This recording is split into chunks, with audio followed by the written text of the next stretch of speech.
Hay personas que no solo cruzan fronteras, cruzan límites mentales, culturales y personales. Hoy te voy a presentar a una mujer que decidió ir más allá de lo conocido. Se fue a Singapur a estudiar una maestría, pero no se conformó con aprender, se quedó para competir, crecer, triunfar profesionalmente en una de las marcas más importantes del mundo, Adidas. Cuando muchos hubieran elegido la estabilidad, ella eligió el propósito y dio un salto de fe para emprender en el área de la salud, enfocándose en algo que durante años ha sido ignorado, la perimenopausia. Hoy, a través de la tecnología y el entendimiento del cuerpo, incluso desde algo tan clave como el cortisol, está acompañando a las mujeres en una de las etapas más importantes de su vida, la plenitud en la menopausia. Ella es Mayra Hurtado, chihuahuense que rompe barreras, que transforma realidades y hoy viene a compartir cómo una decisión puede cambiarlo todo en Multiplicando Voluntad.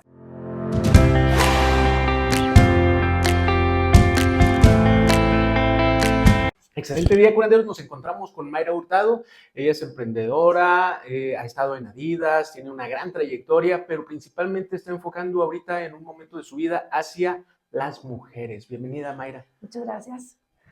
Mayra, pues parte de tu historia nos indica que migraste.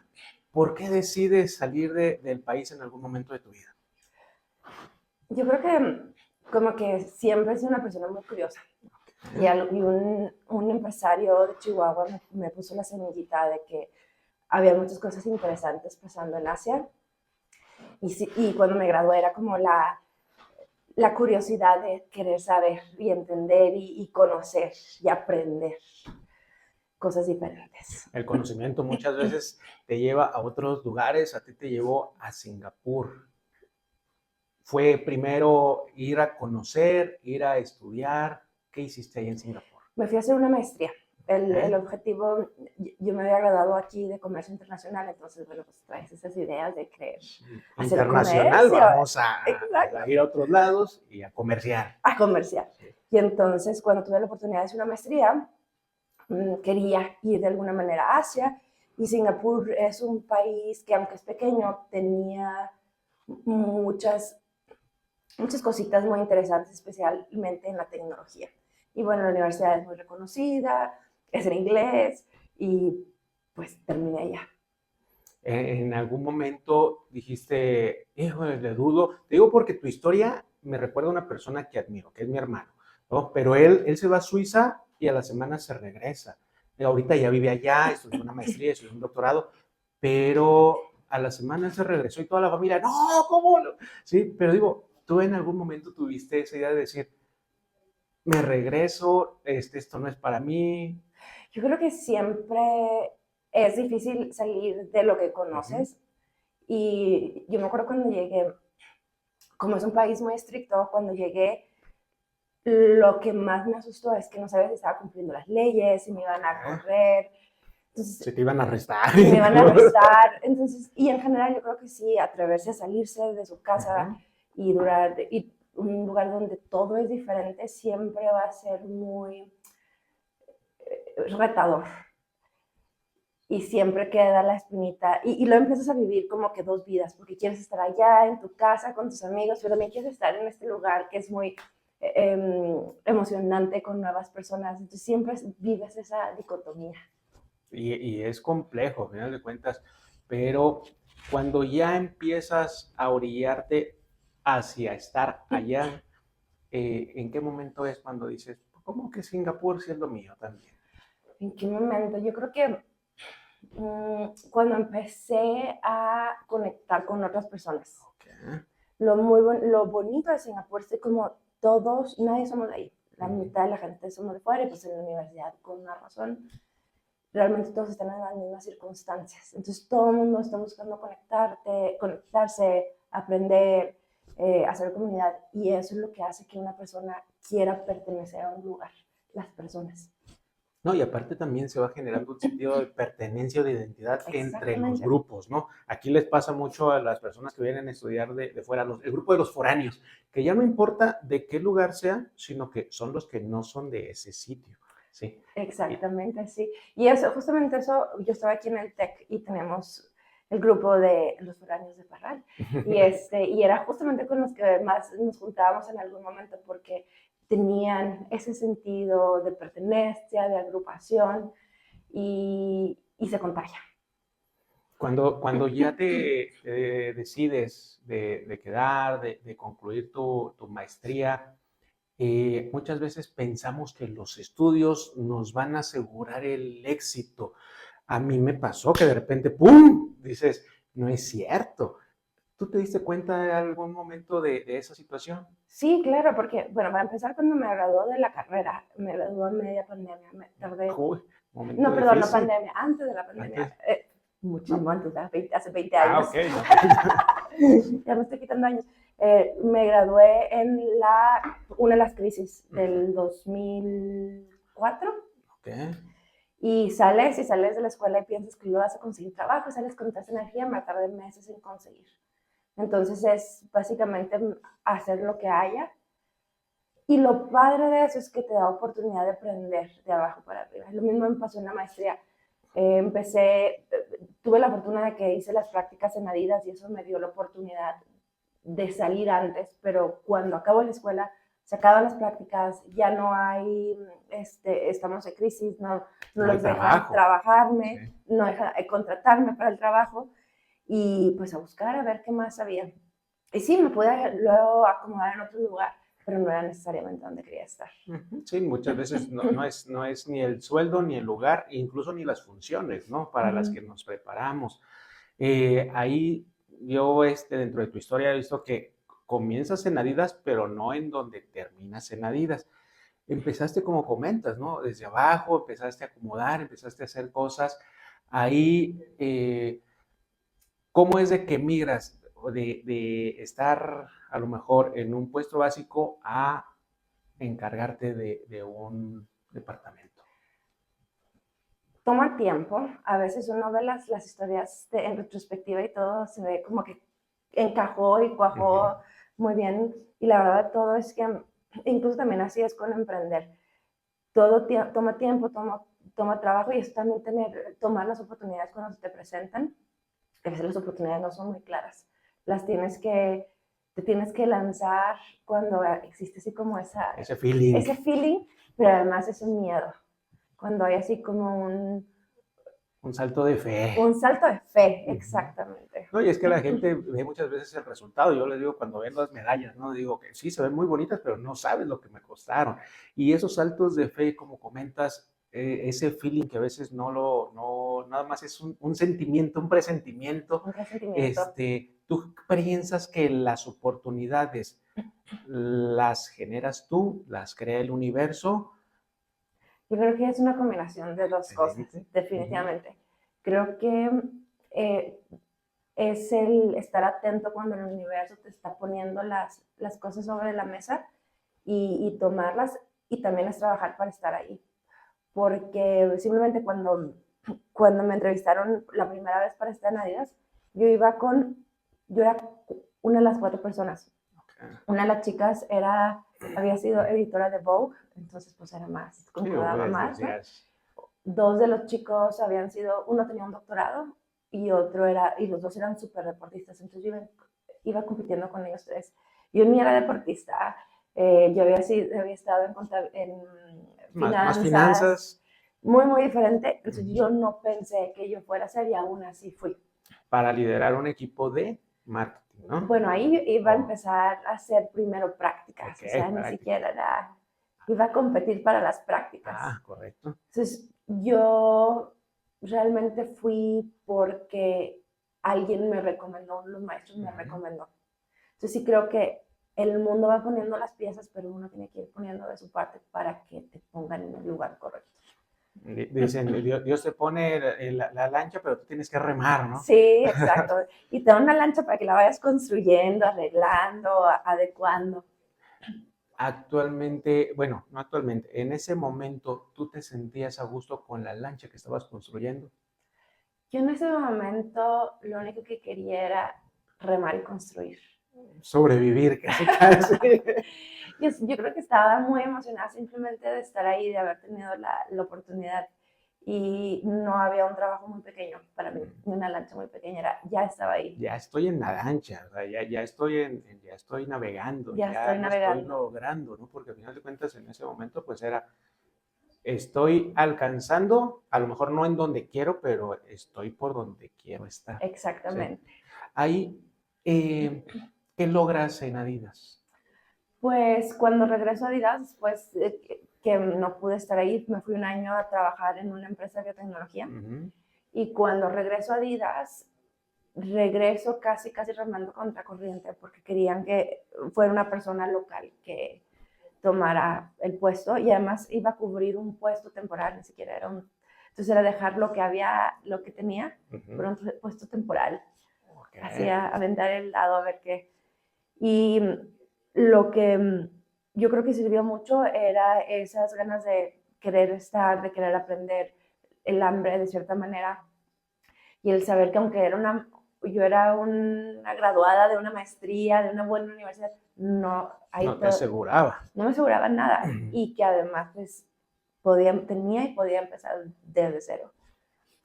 Ahí tú comentas que ya tenías un trabajo de cierta manera seguro y te vas a algo eventual. ¿Por qué das ese salto de fe? Digo, me da curiosidad, ¿cómo vas tomando esas decisiones? Yo creo que parte era que había tenido muy buena experiencia anteriormente trabajando con ellos y eres muy buen jefe y muy buen equipo. Y también creo que afinaba más con mi personalidad, con lo que buscaba en una carrera. Entonces como que no la pensé mucho. De hecho, yo creo que gran parte de cuando uno trabaja es la gente y el equipo. Y había una gran diferencia entre cómo un jefe era, el otro jefe era, y la manera en que trataba a las personas. Para mí eso era muy importante y lo sigue siendo. Cómo tratan las personas a las personas.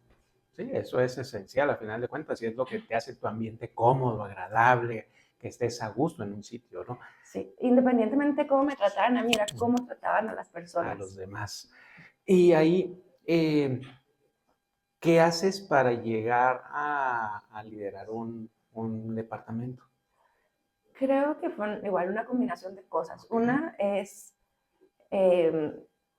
si era muy dedicada a mi trabajo, a ver maneras de mejorar cosas. Y la otra es que tenía muy buenos jefes. Tenía unos jefes que les importaba mucho los resultados y las buenas prácticas. Mi jefe es de la India, de Delhi, y su jefe es de Alemania. Y a ellos no veían edades, colores, género, era quién era bueno para producir resultados y crear un buen ambiente de trabajo. Y eso fue lo que me fueron dando oportunidades, porque la verdad de todo es que en general, y generalizando mucho, las mujeres no somos de levantar las manos. Sabemos que podemos, o a veces ni sabemos que podemos y no nos aventamos. Sí, esa falta de decir, voy a tomar esa oportunidad, ¿no? Y a lo mejor ni siquiera sabemos que podemos. Entonces, lo que influyó mucho es que nuestros jefes, porque muchos de mi equipo éramos mujeres, nos impulsaban, nos daban oportunidades, nos mandaban a hacer. Y eran personas muy seguras de sí mismas que permitían que todos los demás nos sintiéramos seguros en lo que hacíamos. Entonces, yo creo que eso fue gran parte de mi carrera, fue que tuve muy buenos mentores. Esa parte es bien importante porque a veces subestimamos el hecho de permitir a una persona involucrarse en nuestra vida, aun cuando sea para bien. ¿Qué recomendación le darías a la gente respecto a buscar un mentor? ¿Qué características debería tener esa persona? Creo que fue medio orgánico y a lo mejor lo pondría de otra manera. Yo creo que todos estamos a veces en una posición de darle oportunidades a alguien. A lo mejor la palabra mentor es muy abierta, pero creo que todos estamos alguna vez en la posición de darle el espacio a alguien para que se desarrolle y todos debemos de tomar esa oportunidad. Entonces, en algún momento tenemos personas que son responsables que nosotros somos responsables de ellos. Y si hay algo que yo le aprendí a mis jefes es que tenemos un dicho en Adidas, fail but fail fast. Okay. Falla, pero hazlo rápido. Hazlo rápido. Entonces era, ten lo que tengas que hacer, ve, hazlo. Si tienes preguntas, ven. Si algo sale mal, no pasa nada, ven y lo resolvemos. O busca cómo resolverlo y sigue adelante. Entonces era como, es normal el tener errores o el errar. Y lo que importa es cómo te levantas y cómo sigues adelante. Entonces creo que esa mentalidad fue la que creó que todos alrededor pudiéramos ser, de hecho, la región que más producía. Okay. Entonces, volviendo a tu pregunta, yo creo que después cuando me tocó a mí tener mis equipos, esa mentalidad que le aprendí a mis jefes es lo que me ayudaba a que mis equipos fueran de los más productivos y los más contentos en lo que hacían. ¿Qué resultados le dejaste a Adidas en ese momento?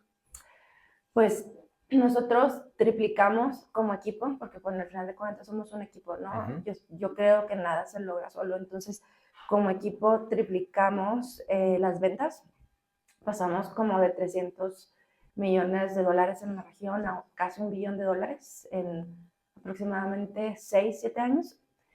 Y mucho de esto eran las estrategias de mercado que hacíamos y entre ellas específicamente era cómo empezábamos a enfocar más el negocio a las mujeres específicamente. Para darte un ejemplo, cuando empezamos, pues, cuando yo llegué a Adidas, el negocio era como de mujeres, era como el 5%. Los productos que les vendíamos a mujeres eran el 5%. Y entonces mi jefe se le ocurrió que teníamos que hacer un estudio del mercado para ver qué oportunidades había ahí. Lo que descubrimos, número 1, es que el mercado de las mujeres es grandísimo. Y número 2, que las mujeres tomamos las decisiones también por nuestra familia. Así es a veces quien dice que se compra. Que se compra. Entonces eso quería decir que si las mujeres venían a las tiendas, compraban por ellas, compraban por los hijos y compraban a lo mejor el esposo, el novio, el papá, los papás. Entonces lo que logramos es mover eventualmente del 5% de todo lo que se vendía de esa mujer hasta el 35%. Wow. Y entonces eso fue un caso de ejemplo para el resto de la organización y gracias a eso es que podemos mejorar nuestras ventas, nuestro operating income, nuestra imagen en el mercado. En ese momento te encuentras prácticamente en un momento de tu vida en donde socialmente tienes ya, digamos, la fama, la gloria, el prestigio, ¿sí? Y das otro salto de fe hacia el emprendimiento, ¿no? Hacia iniciar un startup en donde tú, pues, de estar en algo seguro, en una empresa de muy buen nivel, me imagino que también económicamente ya te iba mejor, te vas a emprender. ¿Por qué dar ese salto de fe? Ay, sí, esto fue, no sé si lo pensé mucho, la verdad. Y claro que mi mamá le dio un infarto cuando dejé mi trabajo seguro en una buena empresa. Pero durante la pandemia, yo creo que todos tuvimos así momentos de mucha evaluación. Introspección. Y toda esa parte. Sí. Y entre ellos es que yo había notado que mi salud estaba cambiando. Y bueno, yo como bien, hago ejercicio, soy activa. Realmente no entendía muy bien por qué empecé a tener migrañas o a no poder dormir bien. Se empezaron a encender foquitos en tu salud. Exactamente, eran como alarmitas, focos rojos que se tenían que atender. Y ahí fue cuando conocí a una nutrióloga que me mandó a hacer estudios de laboratorio, que a pesar de que en Singapur tenemos todo, los tuvimos que mandar a Estados Unidos, costó un dineral. Y lo que yo aprendí ahí, además de que muchas cosas sobre mi salud y mi cuerpo que nunca nadie me había hablado, porque no, siempre ha sido un tabú. Sí, pues no, y aparte no lo había necesitado. Y además no lo había necesitado. Aprendí que el acceso que yo tenía a muchas de estas opciones, la mayoría de las personas no las tenían. Entonces, como buena mercadóloga, por supuesto. Dijiste oportunidad. Vamos a ver qué más hay aquí. Así como investigábamos y diseñábamos a lo mejor los tenis para Messi, para que pudiera correr mejor, o para Beckham, etcétera, etcétera. Dije, bueno, pues aquí era como muy natural para mí hacer esa investigación. Entonces lo que encontré es esa gran oportunidad de impactar y de mejorar con productos, servicios.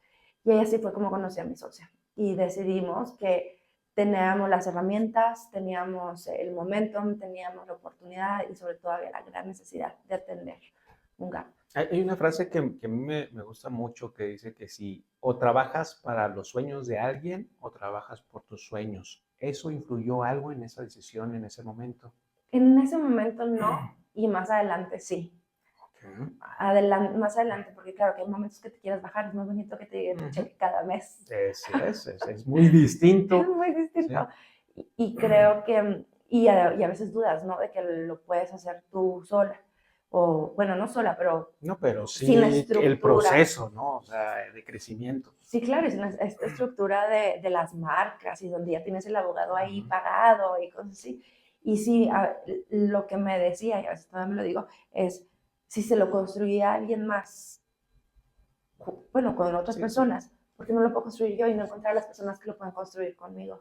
Oh, qué bonito, o sea, qué bonito pensamiento eso, porque al final de cuentas a veces el brincar esa barrera nos detiene para emprender. Ya he tenido a miles de emprendedores, yo creo, y ese concepto me gustó mucho ahorita cómo lo manejaste.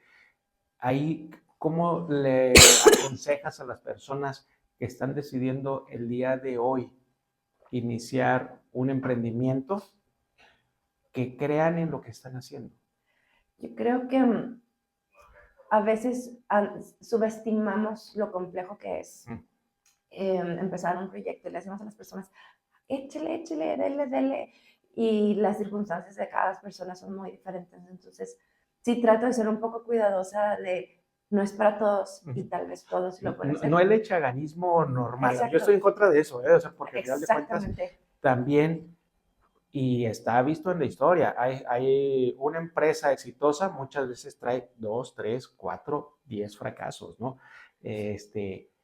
¿En qué momento también es importante decirle a una persona, suéltalo porque te vas a hundir con esa lancha? Ahí puedes construir otra lancha. Esa es la pregunta más difícil que nos hacemos todos los emprendedores. ¿Cuándo es suéltalo? No sé.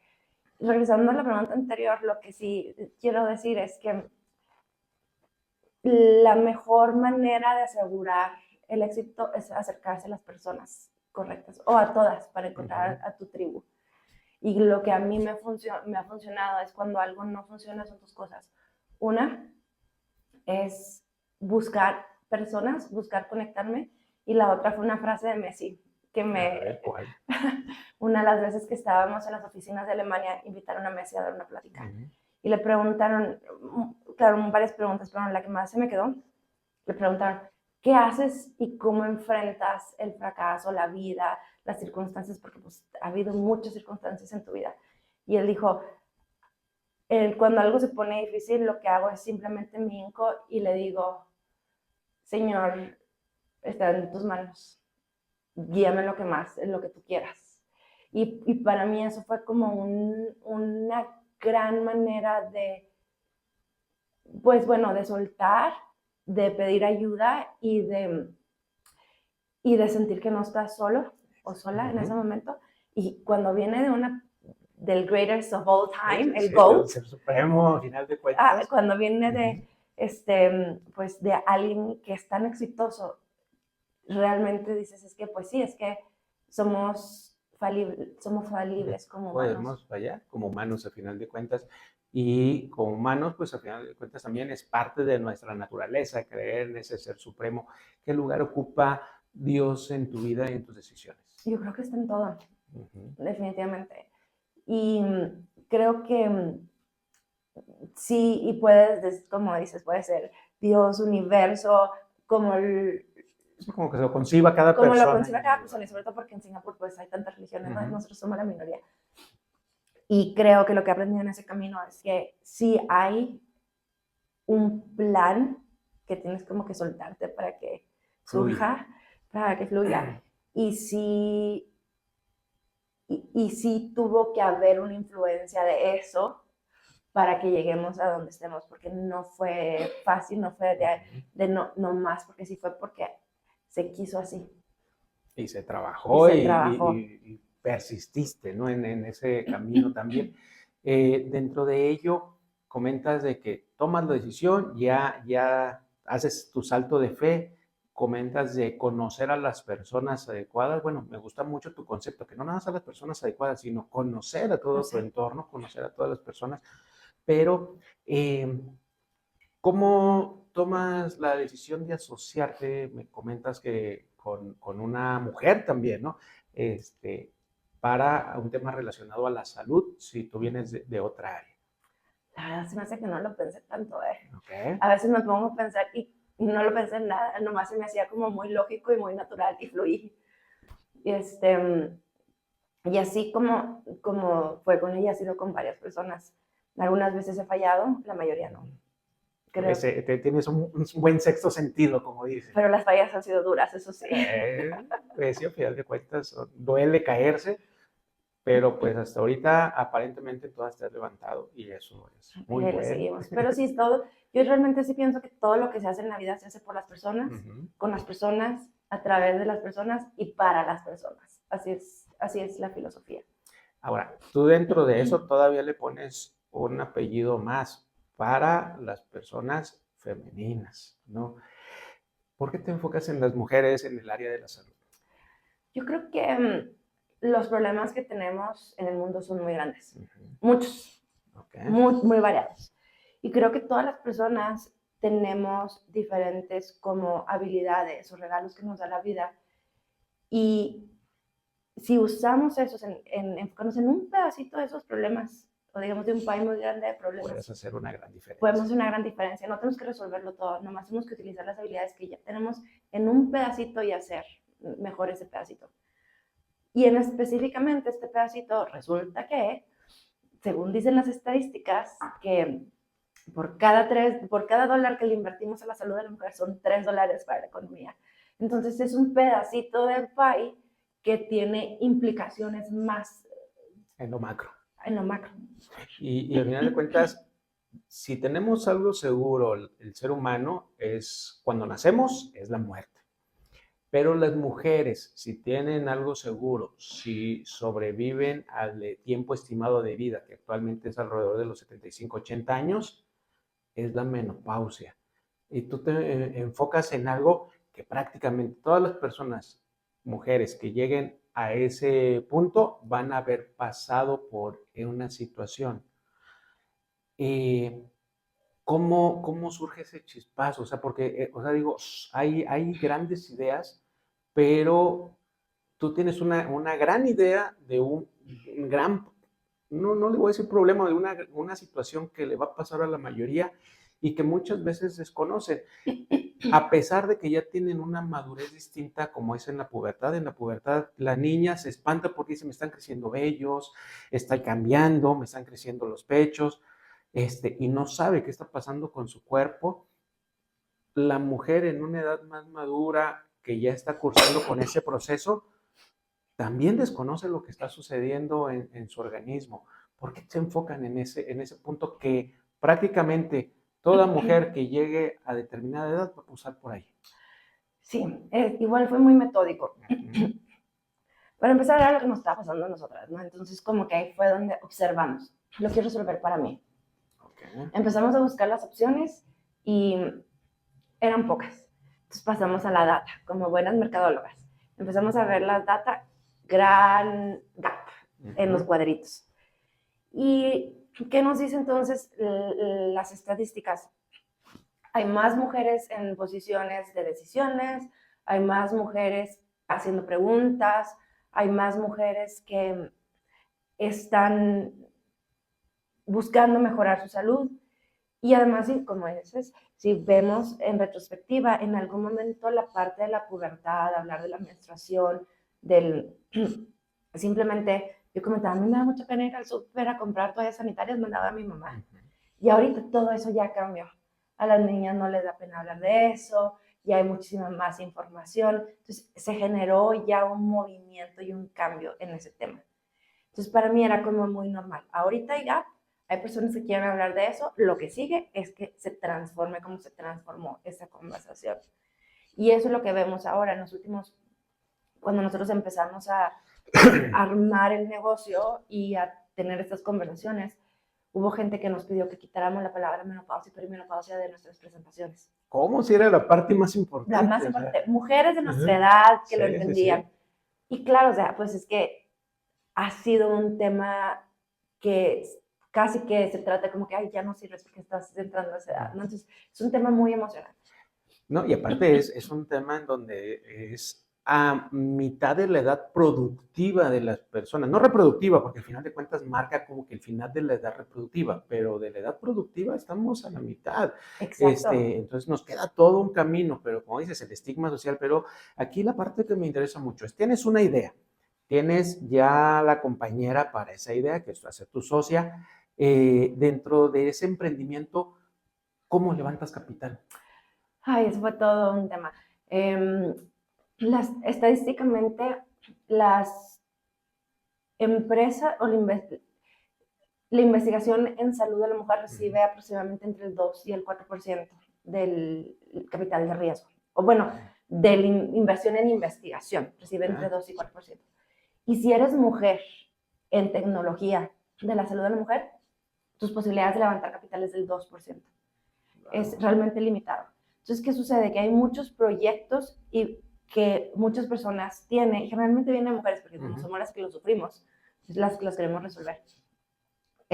Y que nunca llegan a las manos de los usuarios, lo cual es realmente triste, más por los usuarios. Los emprendedores, pues sí que gacho, seguimos adelante, pero el usuario nunca se beneficia de eso. Entonces, nosotros tuvimos la gran fortuna que igual encontramos muchos aliados que nos ayudaron a hacer el proyecto realidad. Desde la parte de tecnología, desde la parte de comunicación, incluso en cuestiones de inversión, que con muy poquito logramos hacer muchas cosas. Sí ha habido muchos sacrificios que se tienen que hacer por parte de todos los que estamos involucrados. Ya no tengo un sueldo fijo, a lo mejor los ahorros se van en eso. A lo mejor mi mamá muy estresada porque su hija cambió, está apostándole. Apostó todo. Entonces sí hay varios parámetros que hicieron las decisiones no fáciles de hacer. ¿Y qué le recomendarías a un emprendedor en la parte de levantar capital? ¿Qué áreas debe de cubrir o en qué áreas debe de pensar? Igual yo soy muy metódica, entonces yo empecé por entender muy bien mi negocio. Okay. Entonces, la idea. Okay. Y también las entrañas. Yo hice toda mi planeación financiera de abajo para arriba, cajita por cajita. ¿Cuántas cajitas tengo que poner en cuántas farmacias? ¿Cada cuánto? Para que sea costeable. Perfecto. De abajo para arriba, hice todos mis estados Una financieros. proyección y vas viendo con cuánto vas haciendo. En el caso de ustedes, pues también incluso la fabricación, ¿no? Porque están fabricando. Sí. Ahora, tú vives en Singapur y ¿dónde fabricas? En Londres. ¿Por qué Londres? Porque lo que hacemos es muy especializado. Entonces, no cualquiera tiene los ingredientes y el establecimiento para hacerlo. Y entonces encontramos otra vez una alianza de un científico que se especializa entre varias cosas. Una de las cosas que él hace es trabajar con atletas para mejorar su rendimiento. Y lo hace por medio de los test de saliva y específicamente el test de cortisol, para que los atletas, lo que hace con los atletas... ¿En qué momento pueden rendir mejor? Exactamente. Entonces, es el expertise que necesitábamos en el lugar que buscábamos. Y esto lo conectaba con la pregunta que me hiciste anteriormente, de cómo le haces, pues tienes que salir a buscar a las personas que tienen esas posibilidades y muchas de esas personas no están en lo local, cerquita, en lo local. ¿No? A veces sí, a veces están enseguida de tu casa. Pues dicen que estamos a 6 personas de cualquier persona en el mundo. Digo, a mí se me hace muy loco esa idea, pero al final de cuentas somos un tejido social, y dentro de ese tejido social, ¿cómo encuentras a ese científico, a esa persona que hace las pruebas? Fueron dos factores. Uno, primero, para encontrar a mi socia, alguien nos presentó y dijo, ustedes tienen que hablar. Entonces volé a Los Ángeles en un restaurante mexicano, nos sentamos, platicamos, coincidimos. Y ella, por su expertise, ella es una bioquímica con un postdoctorado de Stanford, empezó a buscar otros científicos, y la comunidad científica es chica, que tuvieran esas habilidades, esas oportunidades. Entonces ella fue la que busca a nuestro otro socio. Y después un conocido mío me dijo, tienes que hablar con un amigo mío que está en Denver y él es especialista en tecnología. Entonces creo que ha sido una combinación de factores, y como dices tú, es un tejido realmente social que te empieza a conectar con las personas, pero sí necesitamos salirnos de lo que conocemos para poder aprender.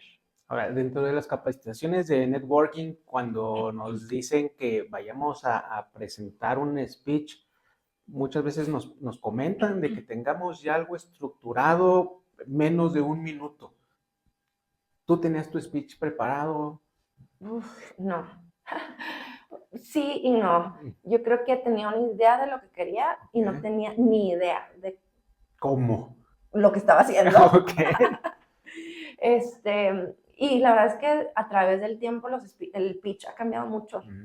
Lo que no ha cambiado es el por qué y el para quién.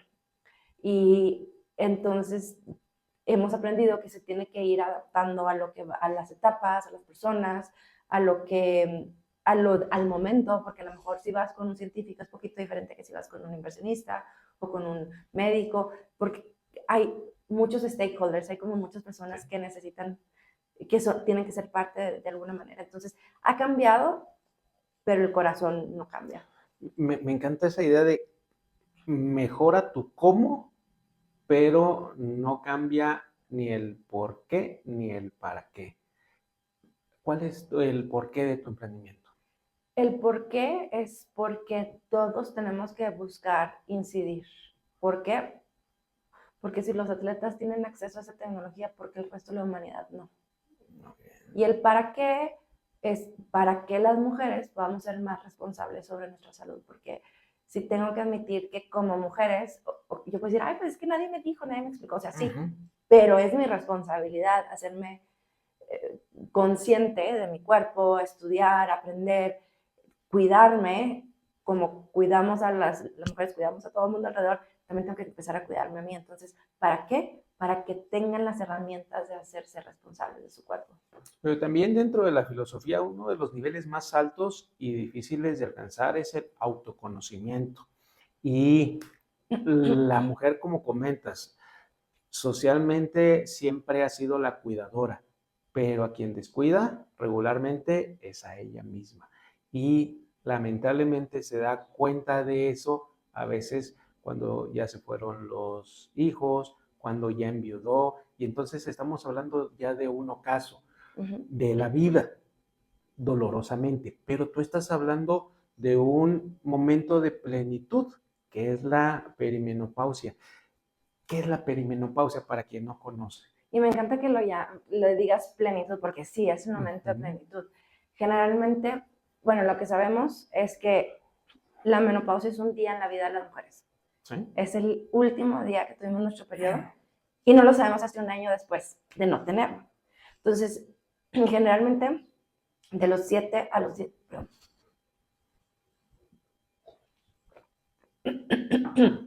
Me encanta hablar y ya se me está acabando la voz. Generalmente entre 7 y 15 años antes de ese día, las mujeres empezamos a tener varios síntomas. Los más comunes son los bochornos, a lo mejor el cansancio, y no sabemos que hay más de 30, que puede ser desde la caída del cabello, la resequedad de la piel del cabello, y como dijiste al principio, son focos rojos que no atendemos. Y en ese momento lo que nuestro cuerpo nos está diciendo es estoy cambiando. Así como pasamos a la pubertad, aquí también estamos cambiando y nos está pidiendo de que, un caso, por ejemplo, era no puedes ejercitarte ya en la noche como lo hacías antes. No, ya no, yo por ejemplo duré casi, que será como unos 15 años siendo pesquetariana. No comía carne, no comía pollo. Mi cuerpo me decía, ocupas algo de sí, proteína ocupas extra. proteína. O sea, antes sí te la pasaba, pero ya no te la pasando. O por ejemplo, te está faltando omega 3. Por eso a lo mejor te están dando migrañas. Bueno, no sé, o sea, estoy ya a lo mejor profundizando demasiado, pero el cuerpo empieza a cambiar y te está diciendo que necesitas ajustarte a ese cambio natural que está haciendo. La cosa es que, como dices, pasa exactamente cuando estás en el top de la vida. Muchas mujeres son productivas mucho más tiempo que antes y empiezan a enfrentarse a todas estas nuevas circunstancias que no sabemos cómo atender. Y eso es si es a las que vivimos relativamente saludables hasta entonces. Pero hay muchos que vivieron desde antes problemas hormonales. Y que no lo relacionaron, no porque al final de cuentas, fíjate que es complejo hacerle entender desde la perspectiva de un hombre a una mujer, porque al final de cuentas parte de mi función como médico es explicarles un poco cómo está funcionando su organismo. Yo hago muchas analogías en mi consulta, una de ellas hacia lo que es, por ejemplo, un vehículo, y les digo, mira, es una situación en donde no le puedes decir que es un problema porque tu carro todavía no te lanza, no te prende los sensores, pero ya tú sientes que no jala como antes. Es una situación en donde tú sabes que algo está cambiando en tu vehículo, que ya no lo sientes como cuando se lo dio a agencia, pero no se le puede decir que está fallando, simplemente que es un proceso de adaptación. Eso, explicárselo a una mujer es complejo porque, como comentas, a mí no me gusta mucho meterme en tecnicismos, hormonas y esa parte, pero hacerles ver que no son extraterrestres, que es un proceso similar al que ya vivieron, porque al final de cuentas, cuando llegar a esa situación ya pasaron la pubertad, y la pubertad fue más brusca, por decirlo así, ¿no? Híjoles, o sea, imagínate una película en donde te dicen, te están saliendo pelos, te están creciendo bolas, te están pasando cosas en tu cuerpo, uno se imagina un monstruo. Como un no. gremlin. Sí, exactamente, o sea. Cuando les echan agua. Sí, le salen pelos, le salen bolas, pero no, o sea, su cuerpo está modificándose a una etapa nueva.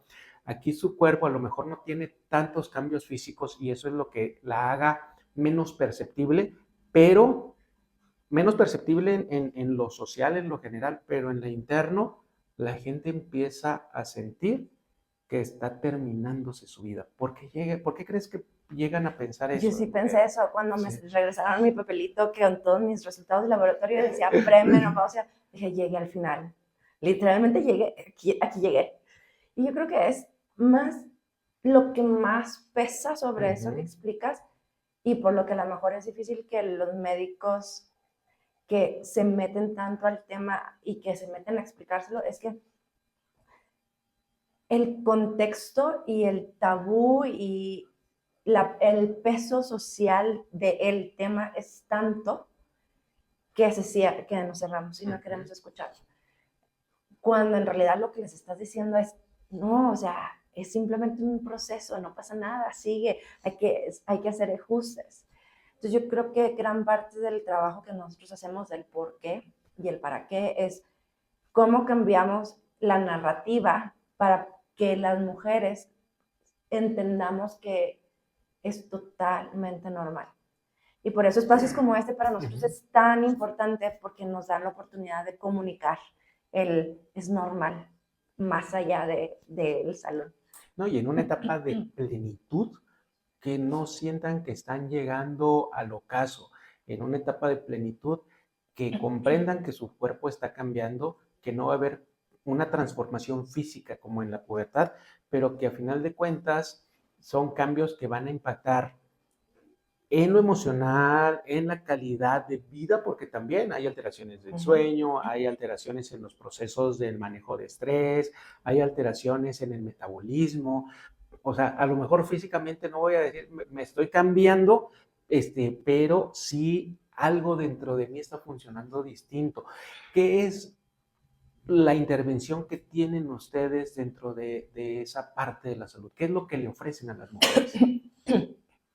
Bueno, primero que nada, nuestro objetivo es que las mujeres puedan tener información. Eso es lo primero que se ofrece. Que conozcan qué está pasando. Que conozcan qué está pasando. Entonces tú bajas la aplicación y tienes una serie de recomendaciones, pero más como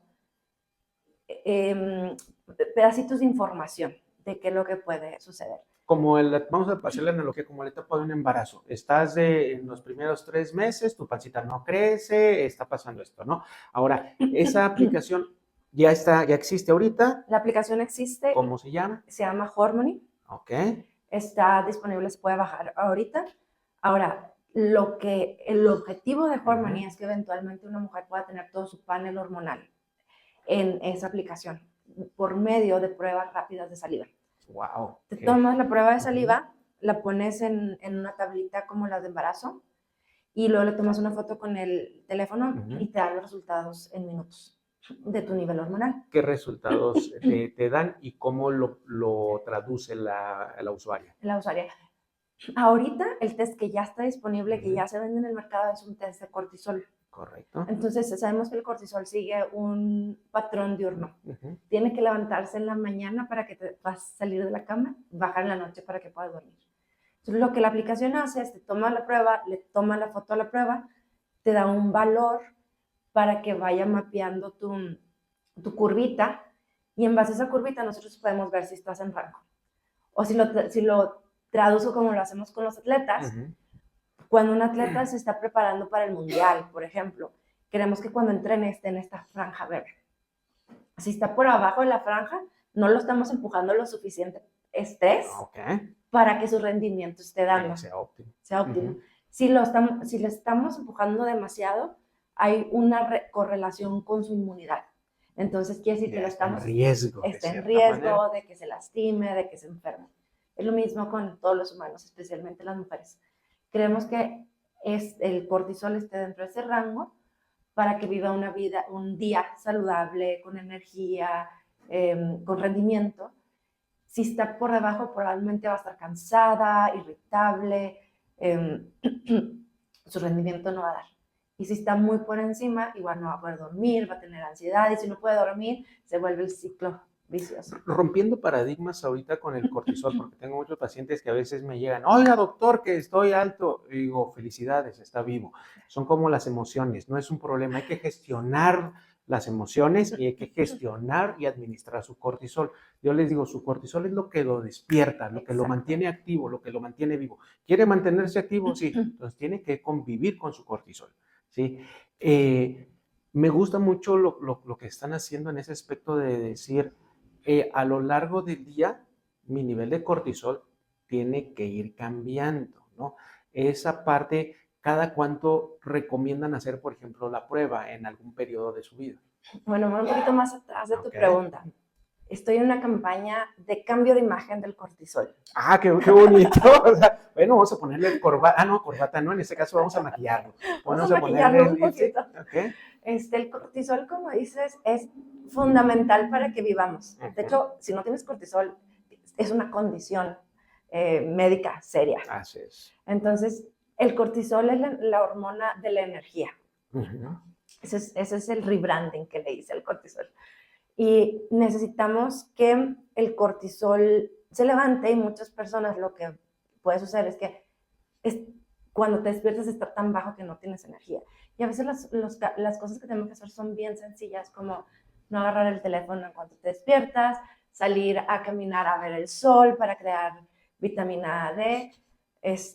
Puede ser hacer ejercicio en la mañana en lugar de la noche. O sea, muchas veces estas cosas que tenemos que hacer sencillas son estilo de vida.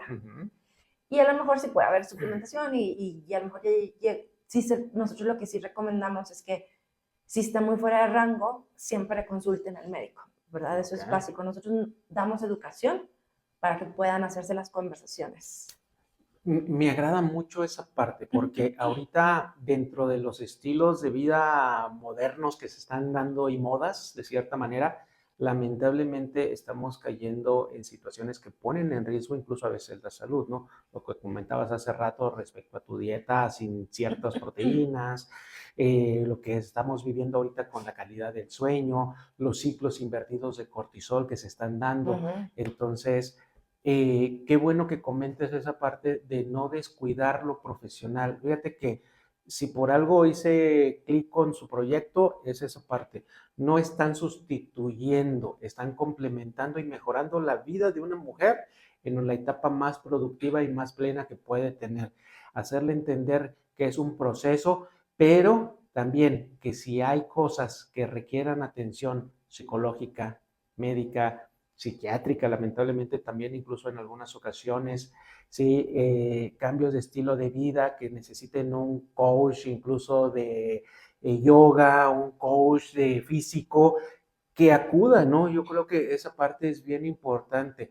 No, no, yo les digo a mis pacientes, no se trata de checarle todo el día, todos los días el aire a las llantas. Se trata de, ok, si se le está saliendo todos los días, pues la llevo a que la reparen o cambie esa llanta, ¿no? Exacto, sí. Y yo creo que eso para mí, en lo personal, es muy importante. La tecnología está aquí para servirnos de hacer la vida más fácil. Okay. La tecnología no es el objetivo. La tecnología es una herramienta.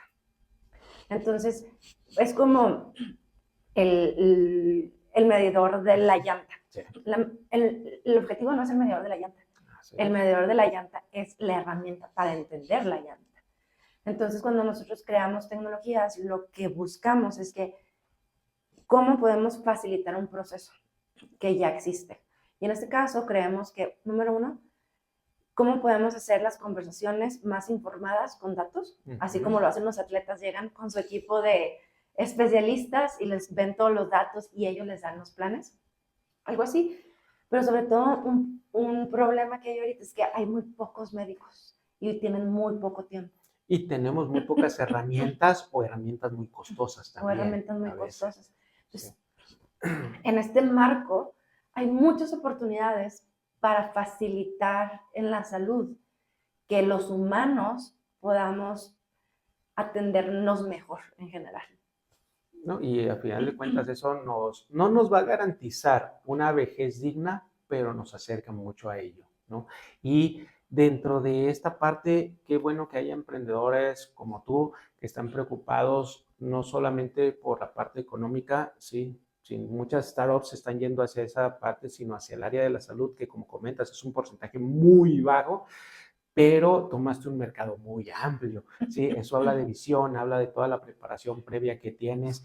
Gracias porque les estás dando al personal médico una herramienta, pero también a las mujeres un acompañamiento en una etapa crucial.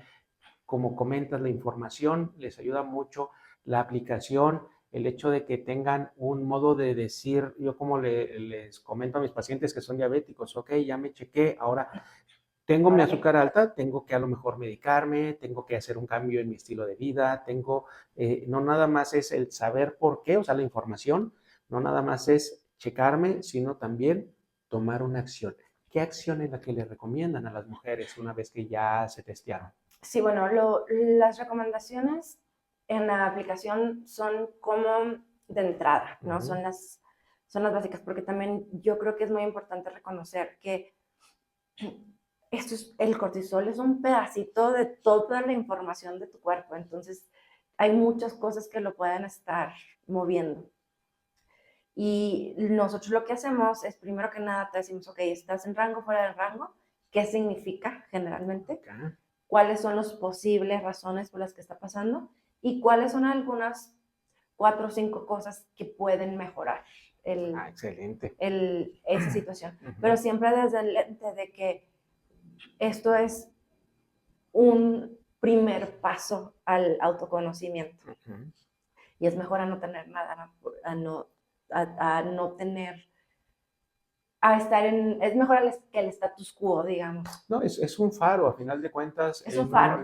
En un mar donde están navegando a obscuras muchas veces, en donde cuesta trabajo acercarse a un médico también. Yo entiendo esa parte de las mujeres en donde ¿qué va a saber el doctor si es hombre, no? A veces. o que vas a ver otra persona de mi cuerpo. Pero el hecho de que lo vayan leyendo, que vayan teniendo una aplicación, que vayan usando la tecnología, que tengan un test que les diga, hoy estás en este horario, estás así, o en este horario estás así, que puedan detectar y que las aconseje qué acciones tomar. La verdad es que está fabuloso esa idea, ese concepto, ese proyecto. Esperemos que sigas teniendo mucho éxito en esa parte, porque al final de cuentas en Curanderos parte de lo que creemos es que necesitamos más gente que esté llevando esas acciones y en eso se basa nuestro eslogan de multiplicar voluntades. ¿A ti qué te dice esa parte, esa frase de multiplicando voluntades? Yo creo que, y me encantó, sí lo vi, Uh-huh. y creo que es una manera de decir que nos tenemos que involucrar y que todas las personas tenemos la posibilidad de multiplicar las habilidades que tenemos, como lo dije al principio, y tenemos que hacer algo, y lo tenemos que hacer con otras personas para que realmente exista bienestar. Y ahí es donde está la multiplicación. Qué bonito cómo lo manejas. ¿Cómo te gustaría ser recordada en un futuro? La verdad, Uh-huh. no me importa no ser recordada. ¿Cómo te gustaría que tu proyecto Lo fuera? que me gustaría es que muchas mujeres tuvieran acceso a su salud. Wow. Eso es el objetivo. Independientemente de mí De que o de esté las tu nombre o personas. no, pero Exacto. que lo que estás haciendo y realmente va a impactar a mucha gente. Parte de lo que tenemos contemplado es eso, que cualquier persona puede tocar una vida de manera positiva, no necesita estudios médicos, necesita la voluntad a veces de escuchar, de detectar alguna situación, algún problema como ustedes lo realizaron y de tomar acción. Y eso pues realmente te convierte en una curandera, ¿no? Ay, Porque no, nosotros muchas decimos, gracias. te vamos a regalar nuestro logo que de curanderos, porque al final de cuentas tocas vidas de manera positiva y tocas la parte esencial de la sociedad, que son las mujeres, en una etapa donde deben de comprender que están en la plenitud, no deben de verlo como un ocaso. Es un momento en donde su cuerpo está cambiando y así como ya sobrevivieron la pubertad, van a sobrevivir eso y qué bueno que tú las acompañes. Sí. Muchas gracias. Significa esto para mí porque, pues sí, no vengo del mundo de la medicina, entonces esto es grande, muy grande para mí.